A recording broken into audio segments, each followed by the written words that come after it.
Hi, it's Fias Tarot. Hello, Pisces placements. End of the month reading. Opo, hanggang end po ng Abril, itong ating titingnan na energy pagdating sa iyo. Opo, so again, before tayo mag-start, kung hindi ka pa nakakapag-subscribe, please do subscribe and hit the notification bell para lagi po tayo maging updated sa mga pangyayari pa lang. Okay po, and syempre, kung may tanong pagdating po sa private reading, ganun din sa ating mga charms, mag-message na lang po, no? Huwag kayong magtatanong sa comment section. Opo, mas madami pa talagang nagtatanong sa comment section kaysa sa sa direct No, hindi ko kayo masasagot dyan. Ayoko sumagot sa comment section po. No, so sana ako ay naririnig, naiintindihan. Hindi ko malaman kung kayo po ba ay English speaking dahil hindi naiintindihan baga ang sinasabi ko. Kaya nasa comment pa rin. Oo, anyway. So,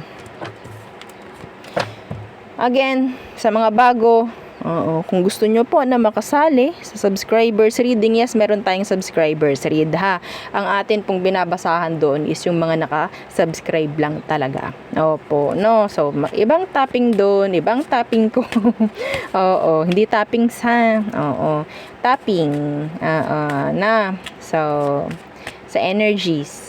Opo, iba. And ang gamit kong tarot card doon is yung ginagamit ko lang po sa private reads. No, opo, hindi po dito. No, so iba yung way ng reading ko doon. Opo, iniisa-isa ko yun. Opo, talaga. No? Anyway, so sa mga bago pa, ito ang ating cord cutting necklace. Oo, sa mga may idea about cord cutting, madalas ang kinukuha lang sa inyo is pangalan at yung pangalan ng gusto nyong i-cut off energetically. Na sa akin iba. Panglahatan to. Opo, no. So, hindi ko na kailangan ng name ng kung sinong gusto nyo i-cut off. Kasama na yun. Okay po, kasama na po yun kasi panglahatan na to. Okay? Kung meron man kayong tao na hindi, yes, kasi ganun yung sa akin. Meron kayong mga tao na hindi alam na nakakapagbigay ng perwisyo, no, sa inyo energetically. Yan. O, di ba hindi nyo alam yun? So, kaya ang focus ko dyan is panglahatan. Okay? Kapag merong nakaka-epekto sa iyong energy, ang dulot niyan alat. Ang dulot niyan MALAS sa iyo. Okay? So, yan. Lahat na yan. Kung sino man yan at kung ano man yan, ikakat natin lahat. Unti-unti. Okay po? Unti-unti. So, yan. Oo. Hindi naman po sabay-sabay. Ha? Oo, walang ganun. Unti-unti, makikita nyo, mararamdaman nyo, gumagaan-gaan na. No, unlike before. So, ito po, pwede yan pang sarili. Pwede rin po ito sa business. No, protection. Opo, mula sa mga may taong may galit sa inyo. Kahit wala naman tayong ginagawang masama. Mga ganyang bagay. And ganun rin po pagdating sa bahay. No, kung sino man po ang nakatira sa bahay na yun is mapoproteksyonan. Okay? Mula sa mga, sabihin natin, hindi magandang energy sa labas. Okay po. Sasabihin lang po kung saan gagamitin. Okay? Next is yung ating 2-in-1 Love and Money Bracelet with citrine stone. Oo. So, mabigat siya. Opo, mabigat to. Okay? This is 7 inches by the way. Okay, 7 inches to. May mga nagtatanong ano daw meron dito. Gusto daw nila to. Lahat na. Oh my gosh. Maganda no. Anyway, this is silent na ako. Wag ko na daw sabihin. Pang akin lang po. Opo, pang akin lang siya. Okay, pang akin lang to. Bigyan niyo naman ako ng pang akin lang, ha? May gali. Madam, gusto ko kasi noon. Di ba? Yung mga ganyan pa-PMP. Madam, yung bracelet mo, ano yun? Magkano yun? Talaga naman. Lahat na. Iba to. Ibang usapan na to eh. Opo, ibang usapan na to. Anyway. So, eto. charms, okay? Charms for love and money. Okay po, so tutulungan ka niya na magkaroon na sabihin nating magnet, no, pagdating sa kaperahan at pag-ibig po, connection, sa mga ganun. Ito po yung magandang isama dito. Kasi ito, protection to, and iiwan ka nitong bukas. No, opo. Iiwan ka niyang bukas kasi syempre aalisin na niyan yung mga hindi magandang energy na nasa inyo. Yan, no. So iiwan ka niyang bukas. So kailangan mo nito. Okay, para may dumating. Para sabihin natin may mahigit ka na agad. No, hindi yung maghihintay na lang tayo, no. So next, ito yung ating granter. Kasi naman to patawing-tawing Oo. So yung granter natin, ito po yung tagapag-grant ng inyong mga minamanifest. Okay, tagapag bigay ng inyong mga hinihiling. Yan po ay masabi man nating maganda or may pangit na pwedeng maidulot sa iba, igagrant nito. Yun nga lang po kailangan kayo is maging responsable magkaroon ng limitasyon. Kung sa tingin nyo hindi nyo na kailangan ipag-grant yun dahil sabihin nating masama nga, wag nyo na ipag-grant. Wag na po, no? Isang tabi nyo na lang minsan yung sabihin nating pagiging tao natin. Alam nyo na yun, gets nyo na yun. Opo, minsan ang tao talaga ay sabihin nating marupok. Okay. So next, yung ating evil eye protection. So, ito yung necklace natin. Simple lang. Ito yung ating ring. Adjustable po ang ring, Okay. So, itong ring natin, nagkakaubusan ngayon. Doon sa aking pinapagawaan. Hindi ko alam, pwedeng meron akong lalabas na ibang design. Okay. Hindi naman ako pipili ng pangit na design. Diba? Oo naman.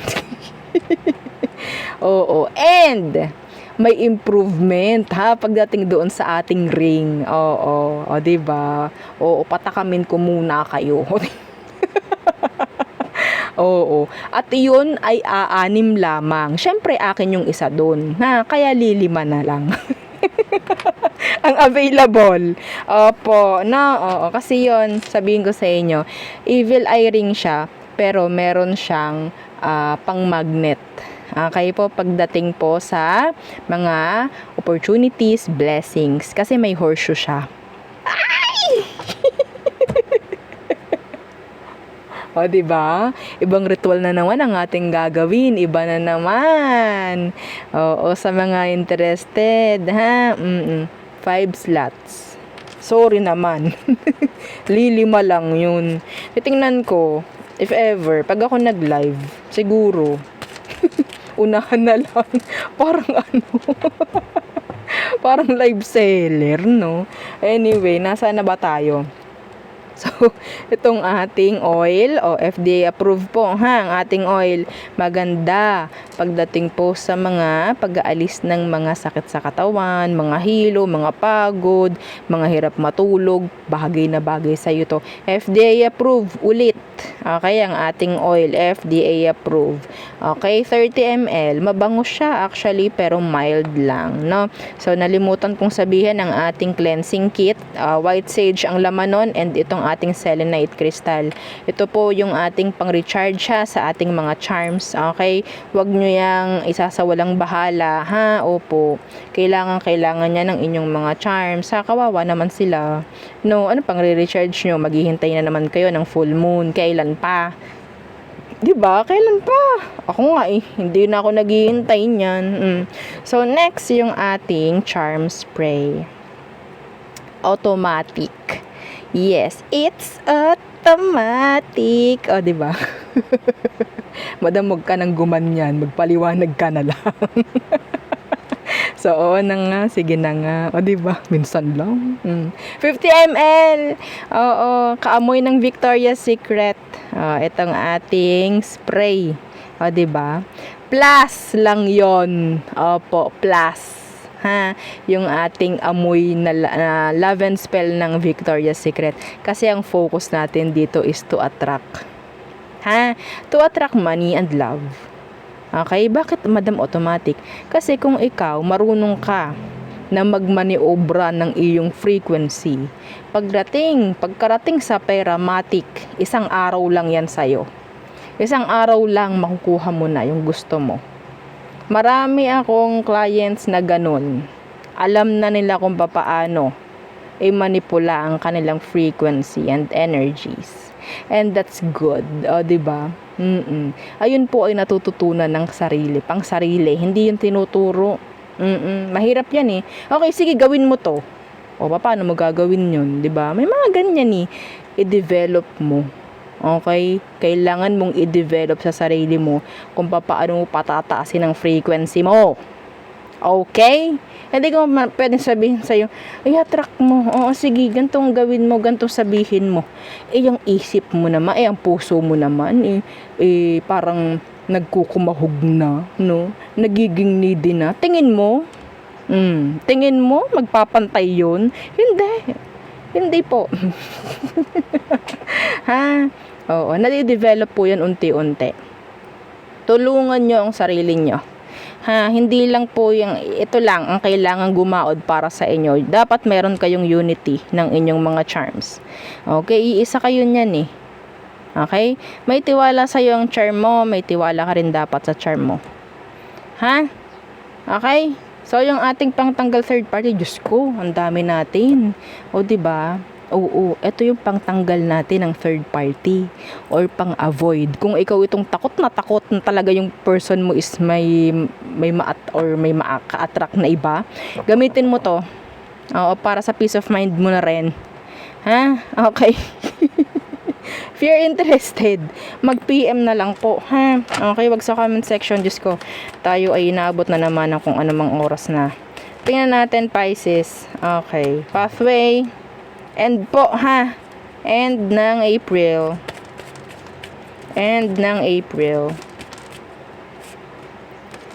Okay. Message. Ay, may nakita ko ditong visa. Mayroon na mabibigyan ng visa. Claim it. Ay, talaga madam. Sana nga. Wag mo sabihin sana. Ay, nakaw. Talaga naman. Claim it. Okay. Main female, meron pang main male dito. Iba dito, pwedeng ito is patungo sa isang connection. Patungkol, no? Sa isang connection na pwedeng mabuo. Sandali lang.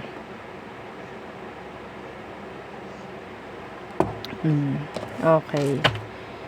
Ay, oo. So, pathway, anong meron sa pathway na yan? Let's see. Okay, the Nine of Swords in reversed. Ganda to. Oo. Kung ating bubungkalin pa ng bubungkalin, maganda ang kalalabasan nito. Yeah, see? Ten of Cups, sabi ko sa inyo eh. Oo. Ito lahat po na ito. Sabihin man natin na medyo cliche, mga ganyang bagay, lahat ng ginugusto mo patungkol sa pamilya mo, sa mga kapatid mo, sa lahat-lahat, may chance po na maibigay mo. Meron ako dito nakikita na pwede mo nang makuha ang pamilya mo at manirahan kayo sa ibang bansa or kung saan man, like sama-sama kayo. Wag mo ngang sabihin sana. Ayoko nun, ha? Claim it. Sabihin mo, I claim it. Matuto tayo na magsabi noon, ha? Iwasan nyo na magsalita ng sana. Ha? Alam nyo ba yun? Pagsasabi ng sana, parang hindi kayo naniniwala. Like, meron pa rin kayong doubt. Ano bang meron pag ganun? Magkakaroon ka ng blockage sa sarili mo. Imbes na yung iba na nga ang namumutakti sa inyo sa pagbablock, pati ba naman ikaw? Ibablock mo sarili mo. Ha? Ayaw natin yan. So, next message. Ano tong meron sa message? Six of Swords. Uy, may resulta na ako nakikita dito. May mga plano na may execute. Ace of Wands in reverse. Ay, may matutuloy na. May matutuloy na dito. So, kung ano man yan, yung matutuloy na yan. So, diba dito, may na-delay. Pwedeng sa travel. Yeah. Pwedeng sa mga plano, sa mga gustong simulan. Merong makakapagbukas na ng sariling business, some of you. Mga specific po yun, ha? Okay, kasi nakikita ko dito pagdating sa Six of Swords is something na parang may patutunguhang maganda. Okay? Yung iba dito, magkakaroon na ng sabihin nating sagot. Some of you, this could be label. Okay? Mabibigyan na ng label. Oo, na sinasabi. Okay? So, iba dito patungkol sa pera. Ano tong main female? Ano iyan? Main female na yan. Seven of Swords in the reverse.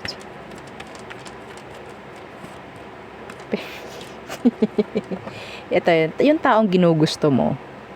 Malalaman mo na gusto ka rin. Ayan na naman nga, si Sana. Ayan, sana nga wag mo ngang sabihin sana. Sabihin mo, i-claim it. Ayan o. Sinasabi na, nandyan ang energy. Ha? Igagrab mo na lang. I-claim mo na lang. Sasabihin mo pa sana. Ay, inom tayo. Okay? Okay? Oo. Iba sa inyo talagang ikaw itong parang tawag dito, nagpapakiramdaman kayo. Pero may energy dito na meron ng aamin na gusto ka. Yes. Meron na din ditong sasagutin. Oh. Mayroong magpo-propose at masasabing yes. Oh, 'di ba? Ayaw nyo pa noon. Oh.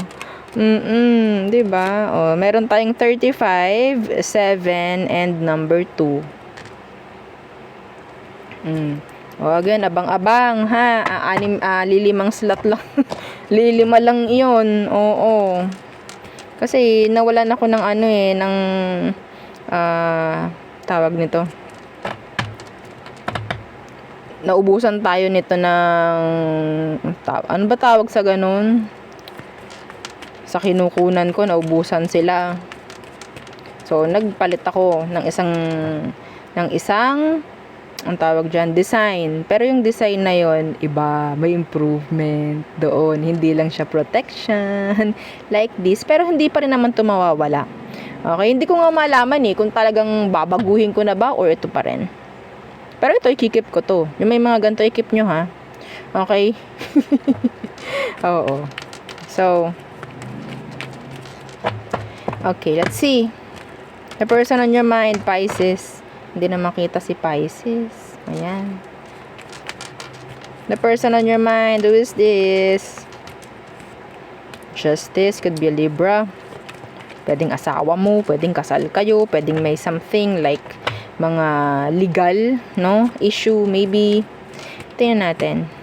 The 7 of Wands in the reversed.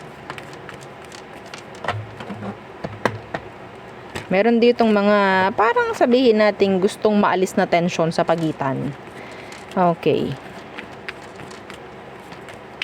Magkaroon ng maganda, na kung anumang komunikasyon, maybe siguro, no?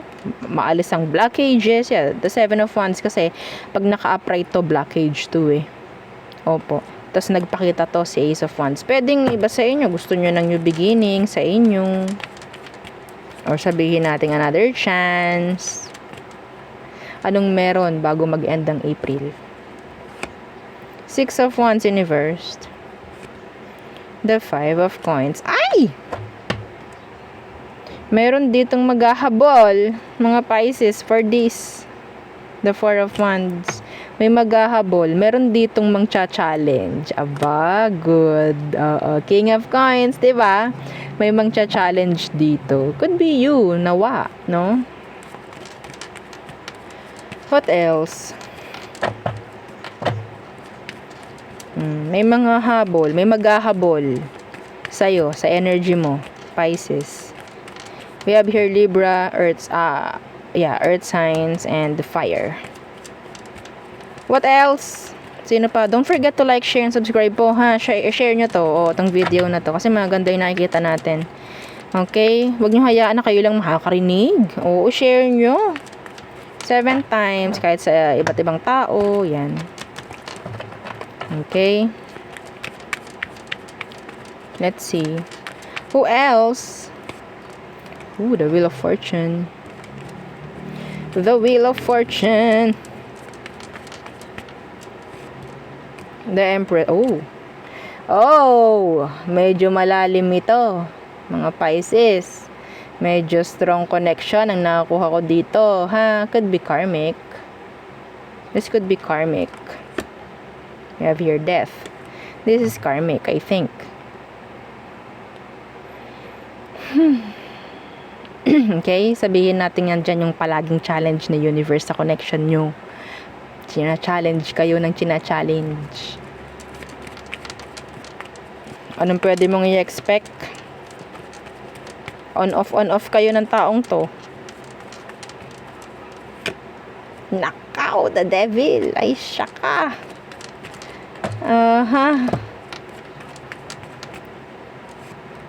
Queen of Swords. Ay.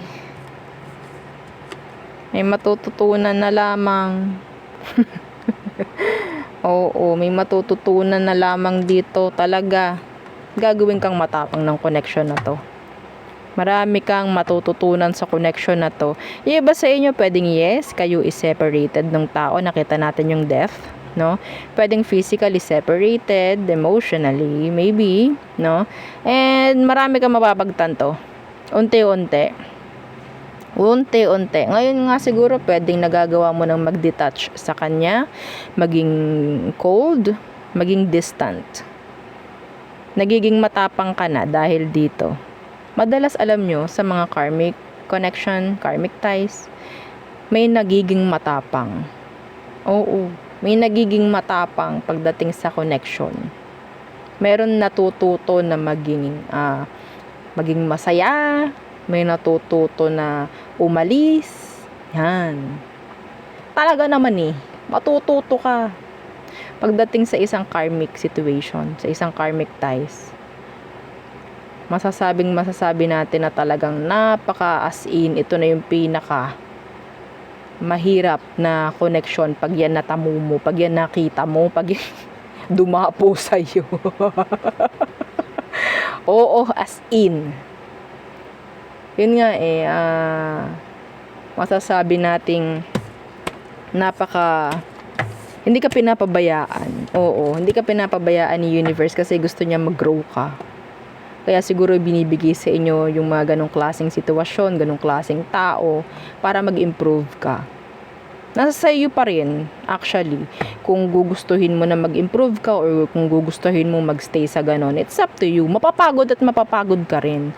At may isipan mo rin talaga na gumawa ng dapat na desisyon, mga ganyang bagay. Opo. Napakahalaga rin talaga na makikita nyo rin yung inyong mga kakarmic.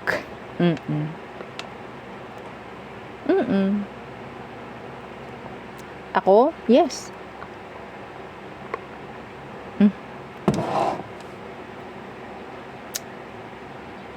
Yeah. Diyos ko. Ngayon halos isumpa ko na. Yes. Mga ganyang bagay. Oo. At ito, magagawa mong magpasalamat doon sa tao. Magagawa mong magpasalamat doon sa tao kasi natuto ka. Kapag yan hindi mo nagawa, yung pagpapasalamat na yan, ibig sabihin hindi ka patapos doon sa karmic mo na yun. Tsaka karmic mo. Yes! Isa yan. Acceptance. Isa pa yan. Habang nasa ganyang kasitwasyon, ang baba mo niya, nasa ilalim ka. Frequency mo, Diyos ko. Share ko lang. Oo, so Aries, ito is all signs na. Aries, they're like, gustong-gusto ka niya. Andun yung attention niya. Some of them, they want attention from you. Taurus, they need you. Gemini, there's infidelity, there's imbalance, there's cheating. Cancer, they're trying to avoid you, trying to block you. Leo, they're dropping you. Parang si Leo, parang walang pakialam pero gusto niya na attention from you. Yeah. So, Virgo. So, si Virgo parang nawawala na siya, no, ng passion, nawawala na siya ng gana, parang ganyan. Pero I think gusto ka pa rin or kailangan ka niya. Yan. Okay, Libra, they're walking away. Scorpio. So, gulong-gulo sa Scorpio ngayon. Sagittarius, okay, they want actions. Capricorn, there could be third party involved. Meron ditong pwedeng may ma-friend zone ng isang Capricorn or ikaw is friend zone niya. Okay. Aquarius. Too much planning. Yeah. Pisces. I'm hearing a pause. Okay? Pagtigil. Parang ganon. Yeah. Anyway, so there, yun ang aking reading for you, Pisces placements. Again, please don't forget to like, share, and subscribe, and follow our FB page. May nakita ako 555 sa orasan natin. Okay, so there. Thank you. Goodbye.